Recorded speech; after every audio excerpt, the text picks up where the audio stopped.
大家好，我是卫生福利部草屯疗养院家庭医学科主任杨锦洲医师。今天为各位分享一句简单的台语：桌顶泥柑。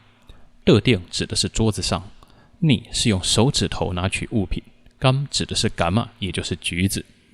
桌顶泥柑是形容事情非常的容易，轻而易举便可完成，就好像从桌子上拿取橘子吃一样，这么的简单。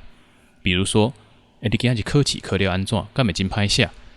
这就简单的，对我来讲，亲像桌顶泥柑，非常的简单。以上就是我今天的分享，谢谢大家。